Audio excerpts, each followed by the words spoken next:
Hi friends, कैसे हो? मस्त। तो दिस इज प्रवीण शर्मा। इस वीडियो को शुरू करने से पहले आपने अगर मेरी ये वीडियोज नहीं देखी है जिसमें मैंने इसरो के मैकेनिकल इंटरव्यू का जो जनरलाइज इंफॉर्मेशन है वो उस वीडियो में दिया हुआ है, तो अगर आपने वो वीडियो नहीं देखी है तो आप पहले उस वीडियो को देख लीजिए।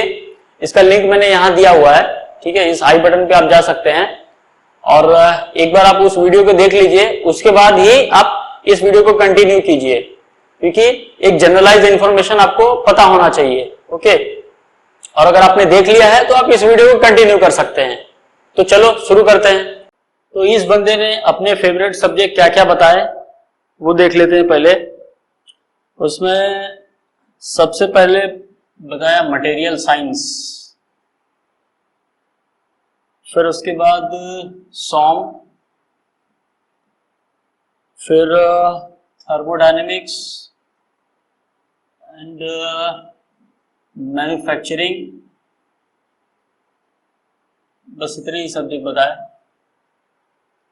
ओहो, अब देखिए इसमें, अब इस बंदे ने मटेरियल साइंस और मैन्युफैक्चरिंग बताया, ठीक है। जनरली मैन्युफैक्चरिंग और मटेरियल साइंस कोई बताता नहीं है। मतलब बताना क्या, मतलब मैन्युफैक्चरिंग जो है, सबसे पहली चीज इसका जो सिलेबस होता है बहुत ही वास्ट होता है, बहुत ज्यादा होता है और पूरा थ्योरेटिकल पार्ट है इसमें। मतलब ज्यादा कुछ ऐसा कंसेप्ट बेस्ड नहीं है, थ्योरेटिकल चीजें ज्यादा हैं तो कोई प्रेफर नहीं करता। बट ठीक है, अगर आपको वो सब्जेक्ट अच्छे से आता है और आपको सारी थियरीज पता है तो आप बोल सकते हैं, ठीक है। तो इस बंदे ने ये नई चीज बोली है, मटेरियल साइंस और मैन्युफैक्चरिंग। इसमें एफएम नहीं बोला, हीट ट्रांसफर नहीं बोला, तो ठीक है। अगर आपको वो सब्जेक्ट अच्छे से आता है, आपने कंप्लीट प्रिपरेशन किया है, तो आप बोल सकते हैं। उसके बाद जो पहला क्वेश्चन पूछा गया, पहला ही क्वेश्चन पूछा मटेरियल साइंस से, डिफरेंस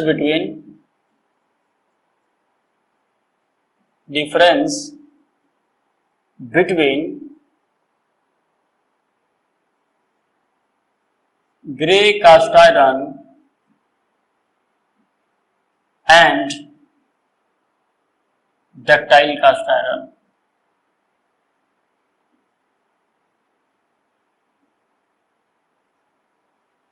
तो इनका क्या डिफरेंस है, दोनों के स्ट्रक्चर में क्या डिफरेंस है, दोनों में जो कंपोनेंट के जो परसेंटेज है उसका क्या वेरिएशन है, ये आपको बताना है।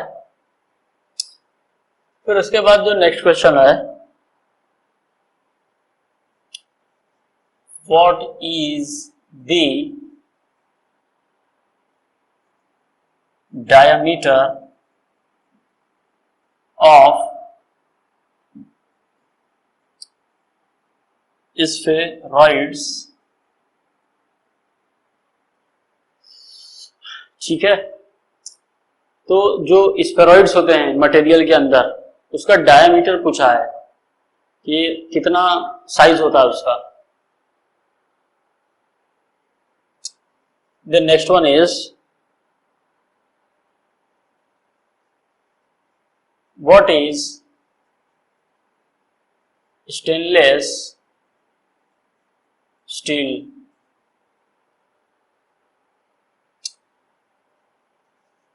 फिर which element is responsible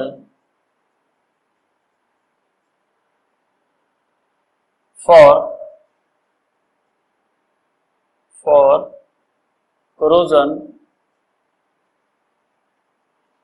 resistance। अब corrosion resistance के लिए मतलब कौन सा ऐसे कंपोनेंट है जो रेस्पॉन्सिबल है, वो आपको इसमें एक्सप्लेन करना होगा। फिर उसके बाद do you know about the phenomena of chromium deposition, ठीक है। तो क्रोमियम डिपोजिशन कैसे होता है उसका आपको फेनोमेना इसमें एक्सप्लेन करना होगा। इसके बाद जो अगला क्वेश्चन पूछा गया कि टाइप्स ऑफ स्टेनलेस स्टील कौन कौन से हैं, ठीक है। तो स्टेनलेस स्टील के कितने टाइप्स हैं, फिर उसमें जो भी कंपोनेंट है, एलिमेंट है, उसका क्या क्या परसेंटेज है, वो आपको इसमें एक्सप्लेन करना होगा। तो नेक्स्ट क्वेश्चन देखते हैं इसमें क्या पूछा गया। among martensitic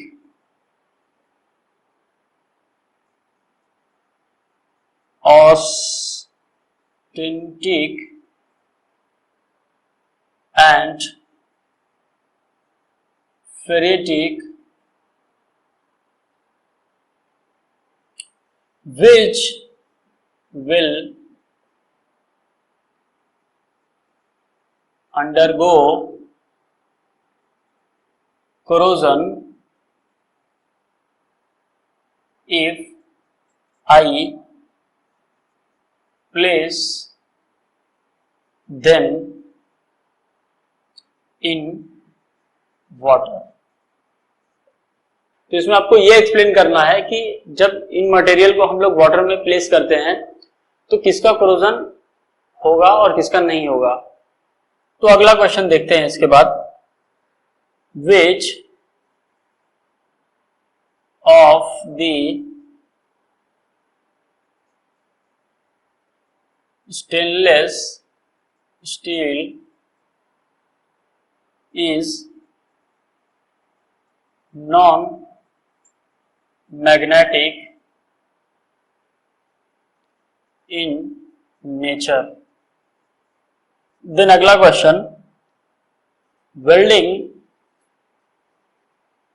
process for stainless steel. तो अगर मेरा मटेरियल स्टेनलेस स्टील है और उसमें मुझे वेल्डिंग करनी है तो कौन से प्रोसेस मैं प्रेफर करूंगा वो आपको बताना होगा इसमें। तो इसके बाद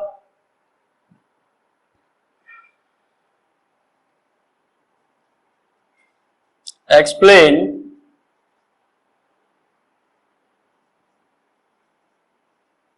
electron beam welding,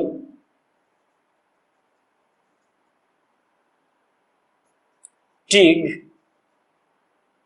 फिर उसके बाद MIG and SAW प्रोसेस। तो अलग अलग जो भी वेल्डिंग के प्रोसेस हैं वो आपको इसमें वन बाय वन एक्सप्लेन करने हैं। तो इसके बाद जो अगला क्वेश्चन पूछा गया, type of electrode we use in MIG and TIG welding, ठीक है। तो इन दोनों में कौन से टाइप के इलेक्ट्रोड होते हैं वो पूछा गया। इसके बाद इस बंदे ने अपने प्रोजेक्ट के बारे में बताया था कुछ, ठीक है, प्रोजेक्ट के बारे में बताया था और उस प्रोजेक्ट का जो टाइटल है वो title something related to crack growth था।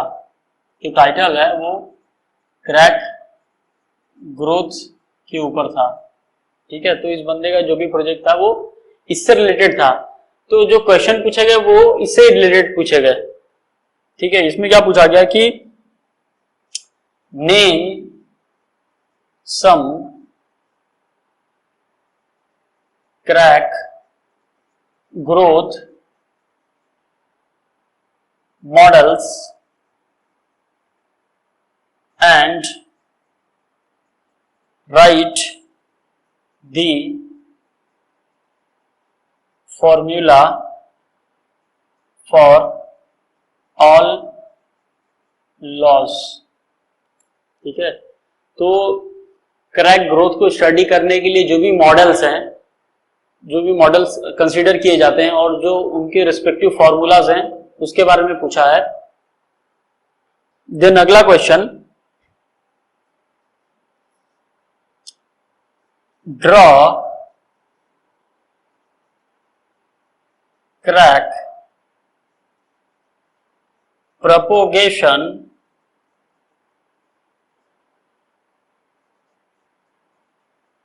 stages graph. तो इसका आपको ग्राफ ड्रॉ करना होगा इसमें। इसके बाद next question, what is stress intensity factor. Next question,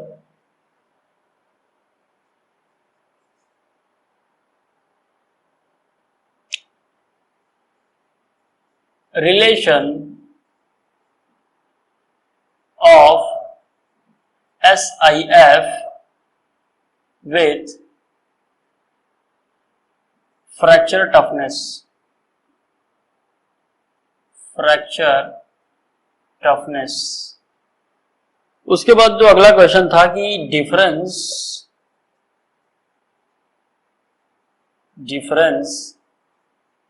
between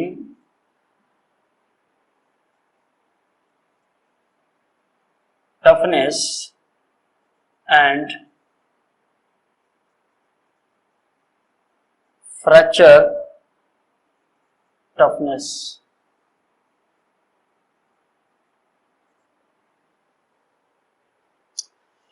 तो इन दोनों के बीच में क्या डिफरेंस है ये आपको एक्सप्लेन करना है। इसके बाद जो अगला क्वेश्चन पूछा गया,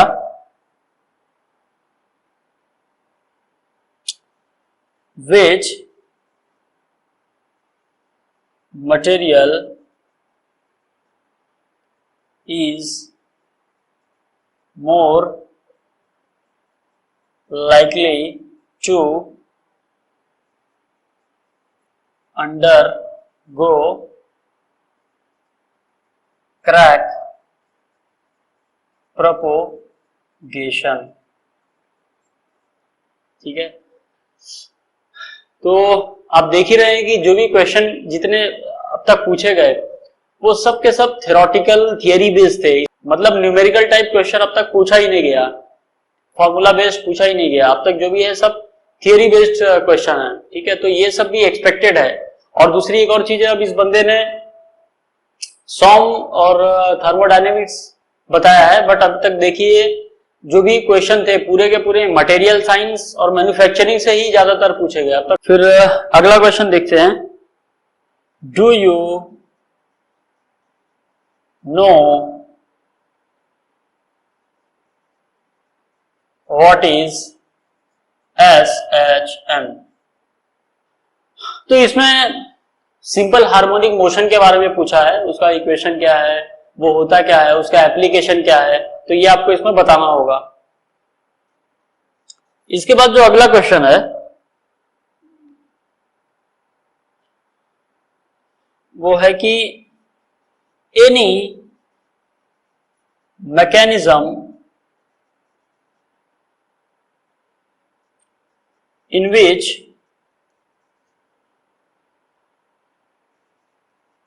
we apply less force but we do large work।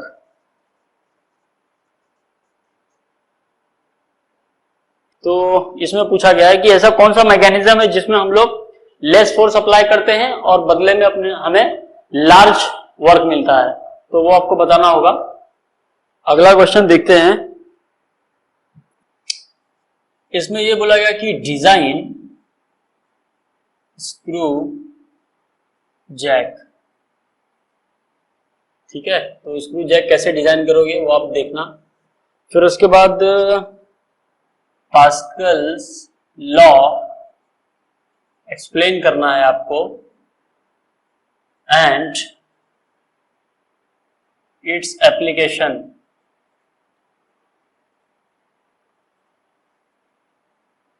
ठीक है, ये बताना होगा कि इसका एप्लीकेशन क्या क्या है।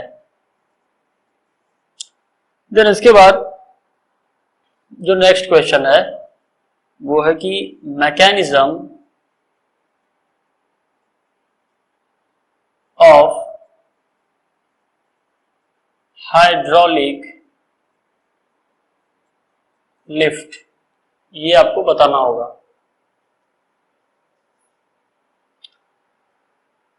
इसके बाद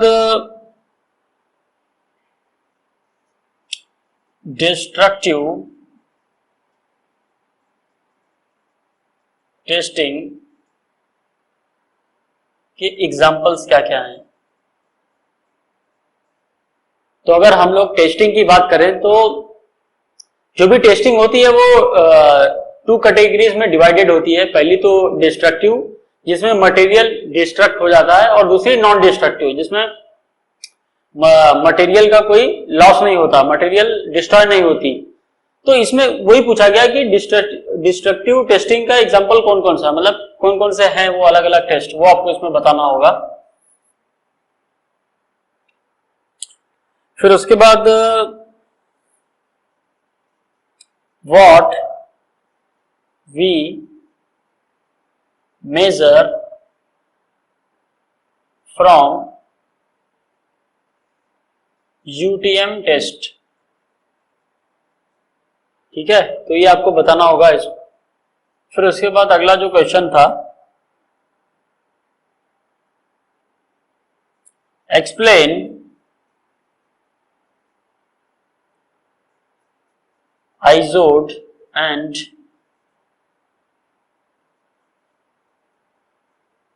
sharpy test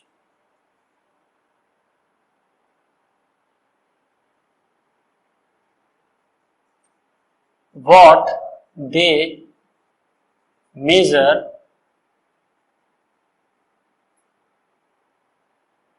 and what are the difference, okay. तो जो ये दोनों टेस्ट हैं, आइजोड एंड शार्पी, ये हम लोग अगर कोई ये टेस्ट परफॉर्म कर रहे हैं तो इससे हमें कौन सी प्रॉपर्टीज मिलती है वो इसमें पूछा गया है, और इस टेस्ट को कैसे परफॉर्म किया जाता है इसमें। तो इसमें जो स्पेसिमेन यूज होता है वो दिखता कैसा है वो इसमें बताना होगा, और इन दोनों टेस्ट में बेसिक डिफरेंस क्या है वो भी आपको एक्सप्लेन करना होगा। तो जो नेक्स्ट क्वेश्चन है इसमें यह पूछा गया कि जो इंडेंटेशन टेस्ट होता है ये डिस्ट्रक्टिव टेस्ट है और नॉन डिस्ट्रक्टिव टेस्ट है,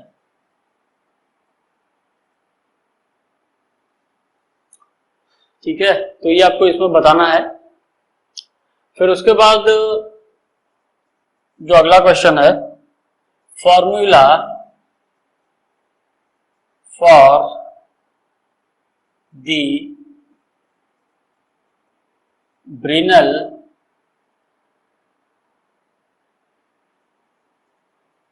हार्डनेस टेस्ट।